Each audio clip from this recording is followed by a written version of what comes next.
Long story short, they came in, had us escorted off the property, was gonna take over the business. In 3 days, we had the ability to go back in. We borrowed a bunch of money from Charity's dad to pay a lawyer, go in and basically force them out of the business, turn it into a simple loan, but they did basically try to steal my company and turn it into a Mopar restoration shop. Dave Kindig became a household name through his incredible skills in car restoration and detailed custom work at Kindig-It Design. Over the years, he has captivated car enthusiasts with his distinct approach to building cars, and fans have eagerly followed his journey as his success continued to grow. But after his rise taught him, things took an unexpected turn, from lawsuits to the cancellation of his show. Dave's journey took a nosedive. Join us as we uncover what really happened to Dave Kindig. The door panel design changed. Kite bit. We just boarded it and started shaping it out, and both Justin and I at the same time were like, yeah, that's the ticket. Yep. No, it is. When you stand outside off the car and you look in, the interior stands out. Dude, Justin did a one-piece leather headliner in there, which was kind of a challenge for him, cause that roll cage is pushed up so high into those corners that it made it early life and rise to fame a little difficult for him. While many TV personalities often find themselves in the spotlight for controversies, Dave Kindig prefers to keep a low profile. He stays focused on his business. So, it was quite surprising when he became embroiled in a lawsuit some couple of years ago. The backstory is that over 30 chiropractors and wellness professionals from across the United States hired Dave's company to restore and customized a 1974 Dodge Charger. Both parties met and settled for $1,670 for the project. It is also important to note that over the course of the project, the chiropractors had already paid over $230,000 in deposits and initial build costs, expecting a high-quality restoration. However, as time passed, they grew increasingly frustrated, claiming that little to no progress had been made.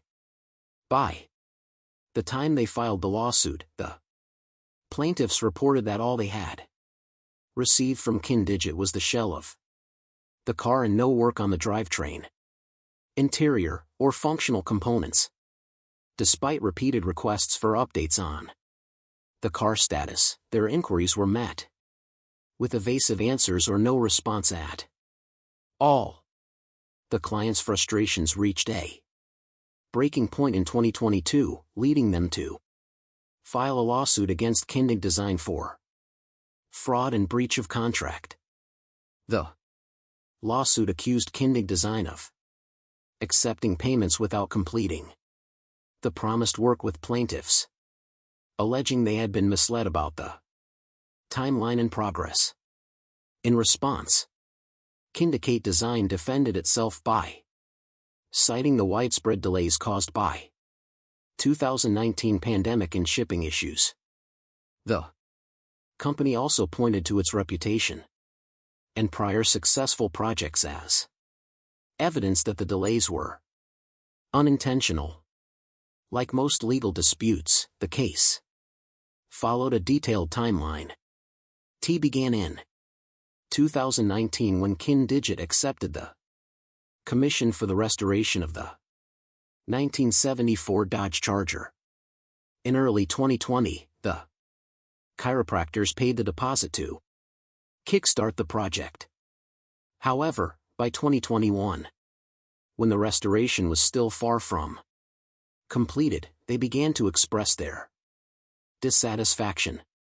By mid-2021, the chiropractors felt they had no other option but to pursue legal action. Prior to this, the chiropractors had initially attempted to resolve the matter privately through alternative Dispute resolution. Mediation sessions were held with the biggest challenges Dave faced. Hope of settling the dispute without going to court. However, these sessions failed due to a lack of offers a refund and differing expectations.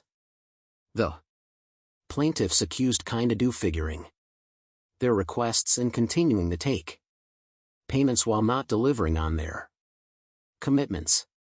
During the court proceedings, the chiropractor's legal team provided evidence, including photographs and invoices showing that no major work had been done since the car had been torn apart. They claimed that the limited progress made on the car after the initial tear-in was a clear sign of the company's failure to fulfill the contract. This led to the accusation that Kindig-It had been misleading and negligent, intentionally stalling the project. In the face of these allegations, Kindig-It Design responded by claiming that despite the delays, the work was not abandoned and that external challenges had been the primary reason for the slow progress. Despite these arguments, the legal battle continued, and the chiropractors were determined to seek justice for what they saw as an unjust and incomplete project. As the case gained more attention, it led to other former clients of Kindig-It Design coming forward with their own complaints. Some former clients alleged that they had experienced similar issues, including slow progress, poor communication, incomplete restorations, and difficulty in getting refunds. One notable complaint came from a customer who waited more than 3 years for a Camaro restoration, but the project stalled and never advanced beyond the bodywork stage. These complaints raised concerns about whether Kindig-It Design was taking in more projects than it could handle, especially during the peak of its television fame. Fans speculated that the company's rapid growth might have outpaced its ability to maintain quality and manage its operations efficiently. Although no new lawsuits were filed at time, these additional complaints cast doubt on the company's internal processes. As of 2025, the legal case remains ongoing. Both parties are in the discovery phase, exchanging documents and taking depositions. The case is expected to go to trial in early 2026 unless a settlement is reached beforehand. Fans and clients are closely following the case, eager to see the outcome and how it could affect Kindig-It's future in the automotive restoration business. However, that wasn't the first time Dave found himself involved in a lawsuit. In 2014, he was in court again, but this shocking transformation revealed time as the one taking legal action. The case filed in the District Court of Utah allegedly accused Creative Controls, Inc., a Michigan-based company, of violating Kindig-It Design's copyrights and patents. Basically, Kindig-It Design claimed that the defendant had unlawfully reproduced and used their copyrighted works and patented inventions without permission. You see, in custom car design, originality is everything. Builders spend years creating new systems or perfecting their own unique style. To protect these innovations, each country offers patents for inventions like hydraulic lifts, or custom suspension setups, and copyrights for creative expressions such as logos, body shapes, and paint designs. These laws ensure that builders get the credit and payment they deserve for their work. Without them, competitors could easily steal and profit from someone else's ideas. So, the case was a crucial one for Kindig as the lawsuit was intended protect its intellectual property and seek damages for the alleged infringement. However, Creative Controls did not take the claims lightly. The company moved to dismiss the case, citing several key legal arguments. Among these, they claimed that there was no personal jurisdiction over them in Utah, arguing that they did not have a substantial presence in the state. Additionally, they argued that Kind's legal claims lack sufficient grounds. And according to one of the rules in civil procedure, a case can be dismissed if the claims don't present enough factual evidence to proceed. As the case unfolded, both parties presented their arguments. Creative Controls argued that they had no direct business dealings with Utah, and they had not conducted any regular business, nor did they have employees in the state. They also argued that the court lacked jurisdiction and requested that the case be transferred to Michigan. Kindig-It, however, was determined to keep the case in Utah. They pointed out several reasons why the court should have jurisdiction over Creative Controls. First, they claimed that while this was going on, a new development emerged in the case. According to the case file, Creative Controls had allegedly used photographs from Kindig's Utah-based website, which strengthened the argument for establishing jurisdiction. Fast forward to January 2016, the Utah District Court delivered its ruling on the matter.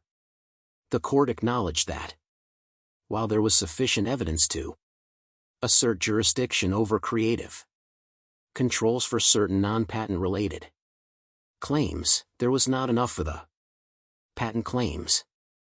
The court ruled that while Creative Controls' website did facilitate orders, there was no conclusive evidence showing that the site had targeted Utah customers. The donation of the custom parking brake, which took place years before, was deemed to be too distant to form a solid basis for jurisdiction. Similarly, the one-off sale to a Utah customer was fans' reactions and what's next determined not to best sufficient for proving the court's authority over the case. However, this ruling didn't settle the lawsuit. Both sides continued to fight over legal technicalities, including a motion from Kindig to compel further discovery, which was ultimately denied by the court in April 2017. The court determined that the motion was filed too late, a month after the discovery period had closed, even if the motion had been timely. The judge ruled that the information Kind sought was not proportional to the needs of the case. In June 2017, the case was referred to a magistrate judge to facilitate settlement discussions. After some time, both parties engaged in a settlement conference, but unfortunately they could not come to an agreement. However, in July 2017, the case was officially closed when both sides filed a stipulation of dismissal with prejudice. What this means is that both parties had agreed to dismiss their claims and counterclaims and had waived their right to pursue any further legal action on the same grounds in the future. While the specifics of the settlement were not disclosed to the public, it was clear that both parties had reached a resolution and put the legal battle behind them. Away from Dave's lawsuits, the world has been captivated by the transformation of classic cars brought to life by his shop and TV show. The show, which premiered in 2014, featured the craftsmanship and creative processes behind the customizations of vehicles, making it a hit with automotive enthusiasts and casual viewers alike. On The show, Dave quickly became known for his innovative ideas and passion for everything automotive. The show offered more than just a look at the process of building custom cars. It gave viewers a glimpse into the operations of one of the most successful custom shops in the world. The vehicles worked on were often vintage models from 1950s Chevrolets to high-performance muscle cars. What stood out, however, was the dedication and attention to detail that Dave and his team put into every project. While faced the show's success continued to grow, behind the scenes, Dave's life was evolving. Let us know in the comments. And don't forget to like, share, and subscribe for more updates just like this.